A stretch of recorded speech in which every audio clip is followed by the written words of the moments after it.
The SEAL squad had been attempting it for 3 solid hours. 8 highly trained shooters, 4 skilled spotters, and every cutting-edge tool the American military could supply. These were the finest long-distance marksmen in naval special operations, warriors who'd taken shots that earned them secret medals and widespread admiration. They'd sent 37 rounds toward a target 2,400 meters distant, almost a mile and a half spanning a Balkan valley where wind patterns behaved like living creatures and temperature shifts occurred every 10 minutes. 37 attempts, 37 failures. That's when the intelligence support activity officer walked up. She wore multicam fatigues that hung slightly loose, holding a rifle case that seemed too bulky for her build. When she spoke, her tone was so soft that most of the irritated SEALs could barely catch it. "I can hit that target." They actually laughed. Some of them genuinely chuckled. But before we reveal what happened when Reagan Foster demonstrated that impossible simply meant understanding physics better than everyone else present, leave a comment sharing your location. What you're about to see isn't just about shooting skill. The Balkans during late fall were harshly stunning. Mountains jutted upward like shattered fangs against a sky stuck between gray and bleaker gray. The SEAL unit had been working in this territory for 6 weeks, hunting a warlord whose actions had destabilized 3 nations and murdered enough innocent people to land him on every international most wanted list worth mentioning. Intelligence had finally traced his whereabouts to a fortified compound across a valley measuring exactly 2,397 meters from the closest practical observation spot. That's 1.48 miles, the type of distance where bullets flew so long that Earth's spin became relevant to flight path math, where wind could shift 3 times during a projectile's journey, where muzzle temperature had virtually no connection to target zone temperature. The SEAL squad had established their firing position on a rocky ledge offering clear sightlines across the valley. They'd brought the finest gear available, Barrett M82A150 caliber rifles, Schmidt and Bender scopes costing more than fancy automobiles, Kestrel weather devices measuring atmospheric data with laboratory-grade accuracy, laser distance finders precise to within 1 meter at maximum distance, and they had marksmen, 8 of them representing decades of combined sniper training. Master Chief Decker, who'd scored confirmed eliminations beyond 1,800 meters in Iraq. Petty Officer Hayes, formerly an instructor at the Naval Special Warfare Scout Sniper Program. Chief Martinez, who'd competed in global long-distance shooting tournaments before enlisting. These weren't beginners. These were experts who'd invested years mastering their specialty, but this valley was destroying them. The initial shots had been hopeful. Calculated trajectories, wind estimates based on optimal data, correct breathing methods, flawless trigger discipline. The bullets had sailed into the distance and missed high and left. They'd modified, corrected, recalculated, missed again, this time low and right. The valley's weather was unpredictable, refusing to behave logically. Lieutenant Commander Stevens, the unit commander, was coordinating with higher headquarters via satellite when Reagan Foster walked over. She'd been assigned to the unit as an intelligence support activity representative, supposedly there to deliver analysis and manage information exchange between different agencies. For 3 weeks, she'd been practically invisible, quiet, capable, completing her duties without attracting notice. Now she stood at the firing line carrying a rifle case that clearly hadn't been part of her approved gear list. "Ma'am," Master Chief Decker said, barely concealing his frustration at the disruption. "We're somewhat occupied here, I can tell," Foster answered. She was 31 medium height, fit build suggesting regular exercise but nothing remarkable. Brown hair secured in a standard bun, features you'd forget moments after seeing her. The type of person who'd mastered being overlooked. "You've been occupied for 3 hours shooting at a target that's moving out in..." She glanced at her watch. 5 hours and 43 minutes. "We understand the deadline," Decker said tightly. "If you have ideas about weather patterns or bullet calculations, we're listening. Otherwise, I can hit that target." Everything around the shooting position froze. SEALs studying wind information, tweaking scopes, or debating flight paths turned toward the ISA officer who just claimed she could accomplish what 8 elite marksmen had been unable to do for 3 hours. "Ma'am," Hayes said cautiously, "with complete respect, this isn't a practice facility. The weather out here is chaotic." Foster cut him off. Several thermal bands creating erratic wind flows. Temperature difference of roughly 15 degrees between our elevation and the target height. Coriolis force meaningful at this distance and latitude. Air pressure changing as a storm front passes through. "I understand. I've been observing you attempt to solve this with equipment and standard bullet math." She placed her rifle case down and opened it with smooth motion. Inside sat a weapon that made several SEALs look twice. A Macmillan Take 50-50 caliber rifle extensively customized with specialized parts suggesting someone had dedicated serious effort and resources to perfecting this particular system. "Where'd that come from?" Martinez asked, professional curiosity trumping his doubt. "I assembled it myself over 3 years," Foster answered, removing the rifle. "Custom barrel from Bartline. Trigger modification by Accuracy International's master technician. Stock altered for my specific build. This weapon has connected at distances exceeding 2,800 meters in testing environments." Lieutenant Commander Stevens had completed his call and approached to investigate the disturbance. "Miss Foster, I didn't realize you had long-distance shooting background." "You weren't meant to realize it," Foster said plainly. "My main role here is intelligence coordination, but before ISA, I was Army Marksmanship Unit. Before that, competitive long-distance shooting at the world level. And before that," she paused, apparently deciding how much to share. "Other experiences that aren't in my official records." Stevens examined her with the focus of someone trained to read people under pressure. Something about her bearing, the calm assurance, the way she held the rifle like it was part of her body, indicated this wasn't empty boast. This was someone who understood exactly what she could do. "You believe you can make a shot my top shooters can't manage," Stevens said, not quite asking. "I don't believe. I know." Foster was putting her rifle together with movements revealing thousands of repetitions. "Your shooters are superb, but they're attempting to solve this with math and machines. This valley demands instinct that comes from grasping atmospheric science at a depth that textbooks can't convey." Decker's expression was rigid. "Ma'am, I've been shooting long distance for 15 years. I've scored eliminations in every climate from Arctic to desert. What makes you think you grasp this valley better than, because I've been observing it for 3 hours while you've been firing into it?" Foster interrupted gently. "Watch and see, or don't. Either way, that target is departing in 5 hours and you require a solution." She positioned herself at the firing spot, settling into prone stance with body positioning making clear this wasn't her first experience behind a precision weapon. The Take 50 rose to her shoulder like it had been crafted exclusively for her, which essentially it had. "I need total silence," she said softly. "No conversation, no activity near me, and I need 30 minutes to analyze conditions before firing." Stevens made a choice that would either prove or ruin his career, depending on what transpired in the next 30 minutes. "Everyone hold positions but cease firing. Miss Foster controls the range." The SEALs exchanged looks ranging from doubtful to openly angry. 3 hours of frustration and now some ISA representative was claiming she could fix their problem. But Stevens had issued the command and SEALs obeyed orders even when they questioned them. Foster dismissed the politics and concentrated on the valley. What occurred over the following 30 minutes appeared like nothing to casual viewers. Foster lay behind her weapon, eye to scope, barely shifting. Occasionally she'd raise her head and scan the valley through a compact observation scope. Sometimes she'd record figures in a small note. Mostly she simply watched. But what she was doing was far from simple. Foster was interpreting the valley like a skilled musician interprets sheet music, detecting patterns invisible to standard observation. She watched how vegetation bent in various spots, how the movement changed with elevation. She examined dust spirals forming and vanishing, tracking their movement and what that exposed about surface-level air current. She noticed how heat distortion shifted, revealing temperature bands at varying heights. Every few minutes she'd retrieve a small handheld anemometer and capture wind data at slightly different locations around the shooting zone. She was charting the three-dimensional airflow, grasping how it traveled not just sideways but up and down, how temperature variations generated pressure zones that drove air in unexpected directions. Through her scope, she monitored the target compound with steady intensity. The warlord emerged periodically, moving between structures, conversing with security personnel. She tracked his routines, predicted his probable locations over the coming hours, pinpointed the instant when his position and weather conditions would synchronize for an ideal shot. She wasn't merely measuring conditions. She was comprehending them,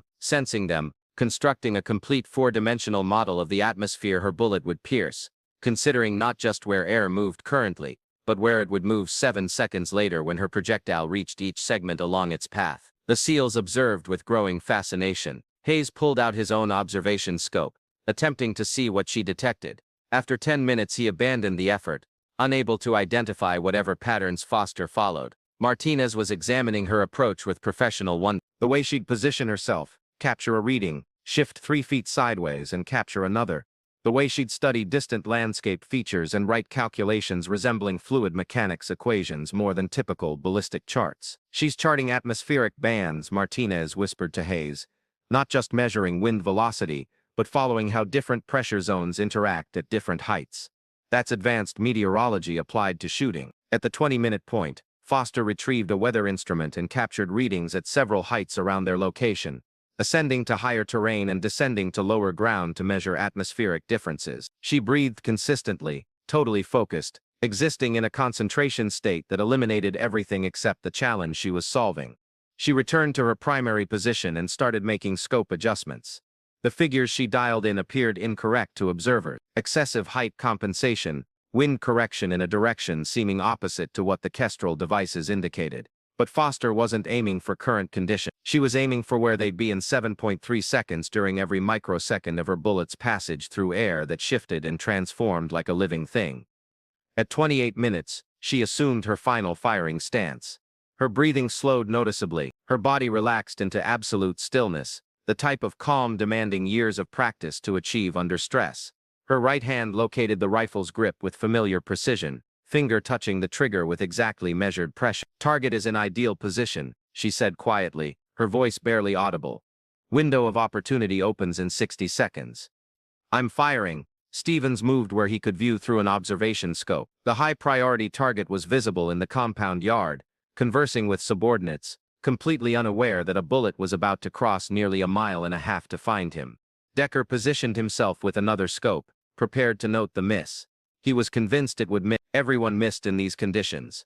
37 tries had confirmed that, but he was professional enough to wish he was mistaken, to wish this woman who'd emerged from nowhere actually understood something they didn't. Foster's breathing became undetectable. Her body reached that absolute stillness, separating master marksmen from simply skilled ones.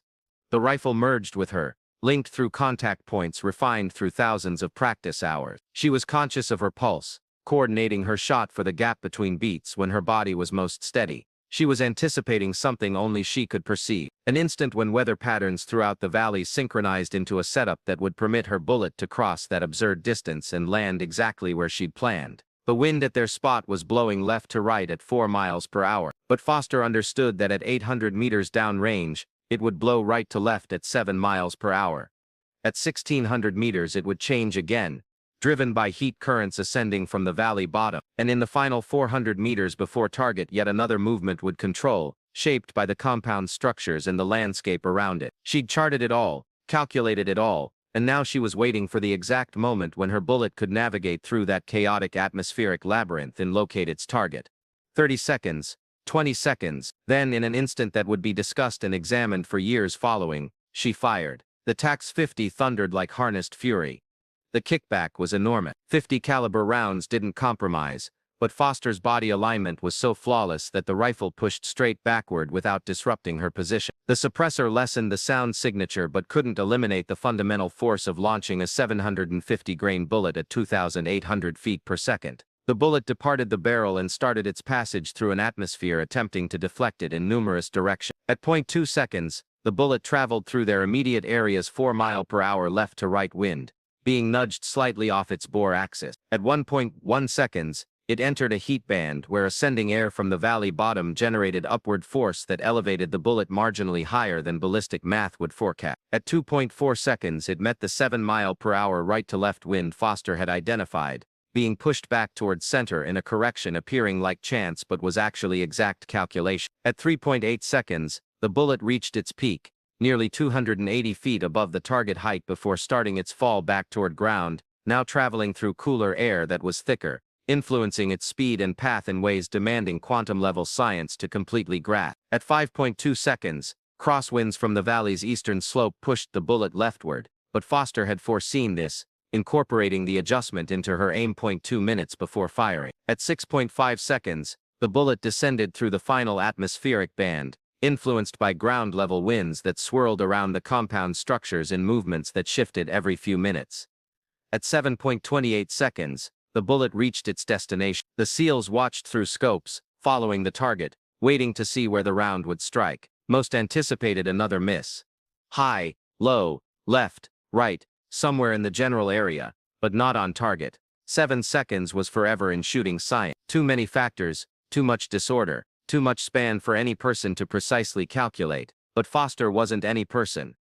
The high-priority target crumpled like someone had severed his support. One instant he stood in the compound yard conversing with his security leader, gesturing toward the peak. The next instant there was a crimson spray where his head had existed, and his body tumbled, lifeless before reaching ground. 7.28 seconds of travel time, 2,387 meters of span through weather that had beaten 37 earlier tries by the finest marksman Naval Special Operations could field. One shot, one elimination, first-round strike. The compound exploded into pandemonium. Personnel scattered like bugs, hunting for protection, yelling commands, attempting to locate where death had originated. Security forces rushed to their collapsed commander, but anyone with medical knowledge could tell it was futile. The shot had been immediately lethal, accurate beyond what should have been achievable at that span. Decker lowered his observation scope slowly, his expression showing something between astonishment and reverence. "Holy Mother of God," he exhaled. "She accomplished it. First damn round." Hayes was shaking his head, unable to comprehend what he'd just seen. "That's not achievable. The wind information alone should have rendered that shot impossible. How did she didn't use our wind information," Martinez interrupted, his voice holding respect bordering on worship. "She constructed her own weather model, charted the entire valley's air movement, predicted where winds would exist during each second of bullet travel, not just where they exist currently." Stevens was on the radio verifying the elimination with overhead monitoring resources that had been tracking the compound. The target was confirmed down, confirmed dead, and the operation that had consumed assets for 3 months was suddenly finished. Foster was already disassembling her rifle with the same systematic precision she'd used assembling it.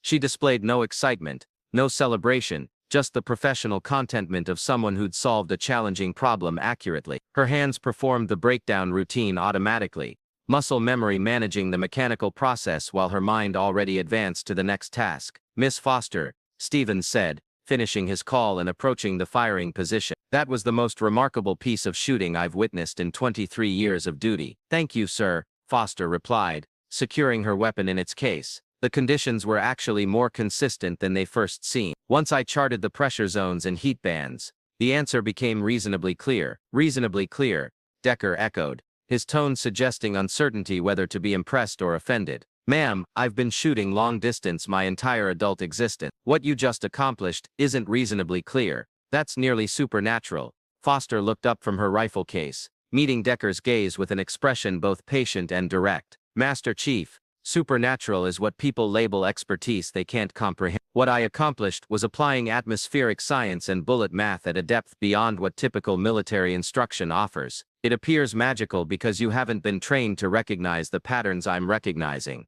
She stood, slinging her rifle case across her shoulder. "Your 37 tries weren't mistakes. They were information points that validated the valley's weather behavior matched my theoretical predictions. Every one of your shots revealed something about how air moved through this landscape. You provided the foundation. I simply arrived with a different analytical approach." It was a tactful way of explaining she'd watched them struggle for 3 hours and used their struggles as scientific information to perfect her own math. Some SEALs bristled at the suggestion, but most accepted it for what it was: honesty delivered without cruelty. "Walk me through it," Martinez said abruptly. "The entire calculation method. I want to grasp how you modeled weather at that depth of precision." Foster hesitated, then apparently decided that knowledge sharing merited the time commit. She retrieved her notepad and started explaining her approach using diagrams and formulas that made Martinez's eyes expand with each page. "You're using Navier-Stokes formulas for fluid mechanics," Martinez said, tracing one calculation applied to air movement through complicated landscape. "That's computational fluid science at a depth typically requiring supercomputers, or 8 years of training building the instinct to estimate computational answers in real time." Foster replied, "I can't execute the complete calculations mentally, but I can identify patterns indicating specific atmospheric actions. Then I use simplified versions that bring me close enough for a workable shooting answer." She flipped through additional pages, demonstrating how she'd divided the valley into weather sectors, calculated pressure variations between sectors, forecast how those variations would develop over time, and finally merged everything into a ballistic answer accounting for bullet location at each fraction of a second during its journey. "This is doctorate-level science," Martinez said quietly. "Where did you study this?" "MIT," Foster said plainly. Doctorate in atmospheric science focusing on predictive modeling of unpredictable air patterns. Got hired by Army Marksmanship Unit because someone in acquisition thought my studies might have military uses. Turns out they were accurate. Stevens was assembling the picture. ISA hired specialists with unusual abilities that standard military groups lacked. Foster's official position was intelligence coordination, but her real worth was as someone who could address challenges existing at the intersection of multiple highly technical fields. The compound is secured, Stevens said, checking his tablet. Local forces are managing target verification and site analysis. We'll need to pull back to our alternate location before hostile forces can organize a counterattack. The squad started packing gear with practiced effectiveness. Foster assisted securing equipment, moving through the tactical environment like she'd been part of the group for years rather than weeks. Her position might be intelligence coordination, but she grasped operational security and field procedures like someone with substantial ground combat training. As they departed, following withdrawal paths that had been prepared days prior, Hayes stepped alongside Foster. "Ma'am, can I ask something?"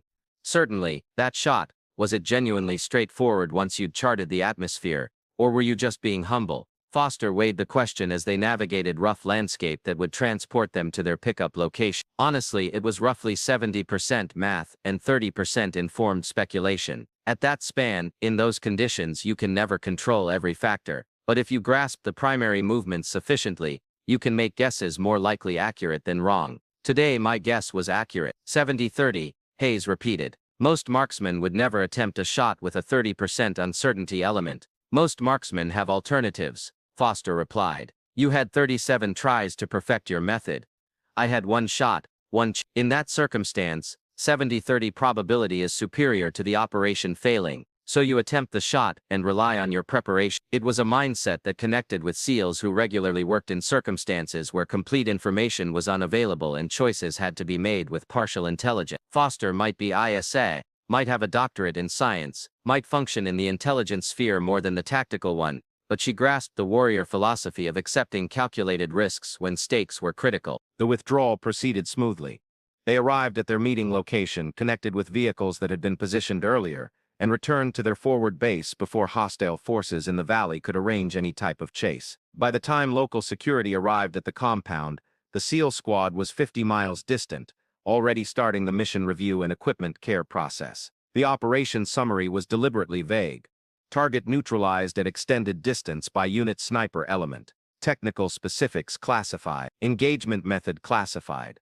Personnel involved classified. The type of summary that would fulfill higher command's requirement for operational achievement while safeguarding capabilities that shouldn't be broadly known. But within Naval Special Operations, the account circulated about the ISA officer who'd accomplished a shot that 8 SEALs couldn't accomplish, about science and instinct merging to achieve what equipment alone couldn't accomplish, about the quiet expert who'd been concealing world-class abilities behind a job title that didn't begin to reflect her actual worth. 3 days following the shot, Stevens located Foster in the Unit Operations Center, examining intelligence summaries with the same methodical precision she applied to everything. "We need to discuss something," he said. 3 days following the shot, Stevens located Foster in the Unit Operations Center, examining intelligence summaries with the same methodical precision she applied to everything. "We need to discuss something," he said. They located privacy in a secure briefing room. Stevens retrieved a tablet and displayed Foster a communication from Naval Special Warfare Command. It was a formal inquiry for her temporary assignment to instruct SEAL snipers in advanced weather modeling and extreme distance shooting methods. "They want you teaching," Stevens said, "to transfer whatever magic you employed to accomplish that shot." Foster read the communication with a neutral face. "I'm uncertain I can teach this. It required me 8 years to reach a level where I could reliably accomplish shots beyond 2. That's not a capability you can condense into an instruction program. They're not requesting an instruction program.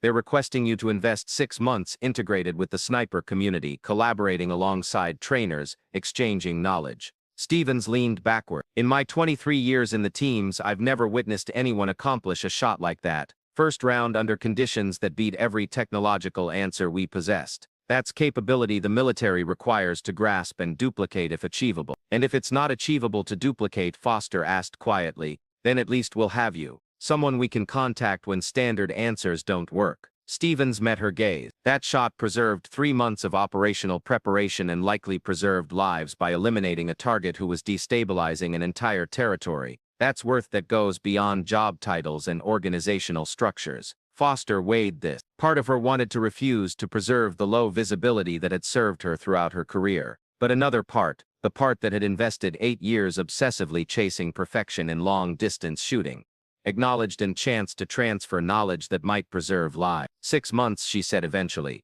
but I keep my ISA responsibilities and can be recalled for operational needs, and the instruction remains classified. I don't want my methods becoming common knowledge. Agreed. Stevens offered his hand. Welcome to the community, Miss Foster. Officially. Over the subsequent 6 months, Reagan Foster became somewhat legendary within special operations circles. She collaborated with SEAL snipers, Army Special Forces marksmen, Marine Scout snipers, and Air Force Special Operations staff, instructing advanced weather modeling that went well beyond typical ballistic math. Her sessions were limited, never exceeding 8 students simultaneously, and highly selective. She demanded students possess advanced mathematics foundations, ideally with studies in fluid mechanics or atmospheric science. The failure rate was substantial. Many students could grasp the theory but couldn't cultivate the intuitive sense for weather movements that practical application demanded. But those who prevailed gained abilities that extended the limits of what was thought achievable in long-distance precision shooting. They studied to interpret landscape like a 3-dimensional weather chart, to identify movements in how air traveled that were invisible to devices, to calculate ballistic answers accounting for air as a dynamic shifting medium rather than a fixed variable. Foster didn't just instruct mathematics. She instructed a way of perceiving, a way of grasping that the atmosphere was living, that it shifted and breathed and generated chances for those patient enough to anticipate the correct instant. That at extreme distances, shooting became less about equipment and more about cultivating awareness that most people didn't realize existed. The rifle is merely a device, she told her students during one especially demanding session in the Montana Peak. The scope, the distance finder, the ballistic processor, all devices. What counts is the organic processor behind the optic. Your mind, your capacity to analyze information quicker than equipment can quantify it. That's what distinguishes capable long-distance shooters from the ones who can accomplish shots appearing impossible. She'd transport them to demanding locations, mountains, deserts, coastal zones where marine layers generated atmospheric disorder, and make them try shots that standard thinking declared impossible. Then she'd demonstrate how to deconstruct the challenge, how to spot movements, how to construct mental frameworks that transformed disorder into something graspable. Not everyone could absorb what she instructed. Some students possessed the mathematics but lacked the spatial thinking to construct 3-dimensional weather frameworks mentally. Others possessed natural shooting ability, but couldn't absorb the underlying science that clarified why certain methods worked. But a few, perhaps 1 in 20, absorbed it, discovered that space where preparation and ability merged to generate something beyond either element. Those few became the military's response to challenges demanding eliminating threats at distances that shouldn't be achievable. Martinez was one of them. The SEAL chief possessed the correct blend of competitive shooting foundation, mathematical skill and commitment to master Foster's method. By the conclusion of 6 months, he'd scored verified strikes at distances exceeding 2,200 meters under field conditions that would have beaten him before the instruction. You gave me a fresh way of perceiving, Martinez told Foster during their concluding instruction session. I believed I grasped long-distance shooting, but you demonstrated I was only perceiving 2 dimensions when the actual challenge exists in 4 dimensions. Time counts as much as location. Forecasting where conditions will exist counts more than quantifying where they exist current. Foster nodded, satisfied that at least some students had absorbed the fundamental principles. Remember that equipment is a support. Employ it for foundation information, but don't rely on it at extreme distances. Rely on your preparation. Rely on your capacity to interpret what the atmosphere is communicating. The wind doesn't deceive if you understand how to hear. The shot in the Balkans stayed classified, but it became the measure that others evaluated themselves against.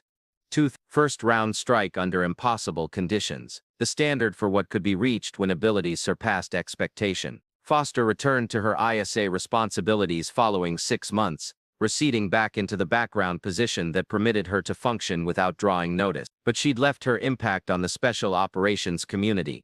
Her students proceeded to accomplish shots that would have been impossible before their instruction. And when truly impossible shots were needed, when standard answers had failed and someone required accomplishing the impossible, her name surfaced in classified planning discussions. Because sometimes addressing impossible challenges demanded someone who grasped that impossible was merely a term people employed when they hadn't discovered the correct method yet. And Reagan Foster had invested her career discovering methods that standard thinking claimed didn't exist. 5 years afterward, the inquiry arrived through encrypted channels, directed through command frameworks that existed in bureaucratic shadows, and developing circumstance in the Middle East. A target at extreme distance, conditions that beat every shooting answer standard snipers could create, and a deadline measured in hours rather than days. Foster read the operational summary with professional detachment. She'd accomplished hundreds of shots since that day in the Balkans. Though none had demanded quite the same blend of span and disorder, she'd continued perfecting her grasp of atmospheric science, integrating fresh research, creating predictive frameworks that extended the limits of what was calculable. The target was 2,647 meters distant, nearly 1.65 miles through landscape that made the Balkans appear straightforward by contrast. Desert heat distortion that generated optical disorder. Erratic wind movements caused by temperature extreme. The type of shot that would demand everything she'd absorbed over 15 years of obsessive training. She packed her custom TAC-50, the weapon that had become part of her body through thousands of practice hours. She refreshed her weather modeling program with the newest meteorological information from the target territory. She examined satellite photos, constructing mental charts of landscape characteristics that would influence air movement. She transmitted back a single-word answer. 24 hours afterward, she was in location on a ridgeline overlooking a compound where a terrorist commander had sought refuge. The local SEAL squad had been trying the shot for 6 hours. 12 shooters, 43 tries, 0 strike. Foster invested 90 minutes examining the conditions. The desert atmosphere was even more chaotic than the Balkans had been. Heat generated convection flows that drove air in violent, erratic movements. Dust spirals formed and vanished without warning. Mirages made span calculation nearly impossible using standard techniques. But Foster didn't employ standard technique. She charted the disorder, located movements in what appeared like randomness, identified the pattern of how heat traveled through the valley, how it generated pressure zones, how those zones drove air in ways that devices couldn't quantify but trained observation could identify. When she finally fired, it was with the same quiet assurance she'd displayed 5 years prior in the Balkans. The bullet crossed for 8.1 seconds through atmosphere, attempting to deflect it in numerous directions. It navigated through heat bands, battled against crosswinds, adjusted for pressure variations that shifted microsecond by microsecond, and it reached exactly where Foster had predicted it would. The target fell. Operation finished. Another impossible shot made achievable through expertise, existing at the intersection of science, mathematics, and instinct, cultivated through years of committed training. The SEALs observing through scopes were quiet for an extended instant. Then one of them, a young sniper who'd been attempting unsuccessfully for hours, spoke quietly into the silence. How does she accomplish that? His squad commander, a veteran who'd been present long enough to understand the response, answered with straightforward truth. Because she's Reagan Foster, and for her impossible is merely science that other people don't grasp yet. Reagan Foster continued her work as an ISA officer, moving through military organizations with the quiet capability that had defined her entire career. Most people she collaborated with never learned about her abilities. She was simply another intelligence specialist, completing her duties, submitting summaries, managing information exchange. But somewhere in classified records, her name existed on a very brief list. People to contact when standard answers had failed. When targets required eliminating at distances that beat typical sniper procedures. When weather conditions were too chaotic for equipment-based answers. The wolf doesn't broadcast itself to the prey. It waits calmly, observing, studying, grasping landscape and conditions that others simply view. And when the instant arrives, when span and disorder combine to generate impossible challenges, the wolf accomplishes the shot that everyone claimed couldn't be accomplished, every single time. Because impossible is merely a limitation of imagination, and Reagan Foster had invested a lifetime imagining answers that existed beyond the limits of standard thinking. The SEALs labeled it impossible at 2,400 meters. She labeled it science, and science didn't respond to perspective. It simply demanded comprehension, comprehension she held in abundance. The type of comprehension that arrived from 8 years of graduate research, 15 years of practical use, and thousands of shots attempted in conditions that would have beaten anyone else. Comprehension that transformed impossible into unavoidable every time, without fail. Because that's what excellence appeared like when it existed at depths most people couldn't fathom. Quiet, capable, completely deadly, the way it was meant to be. If this account inspired you, don't forget to subscribe for more remarkable stories of bravery.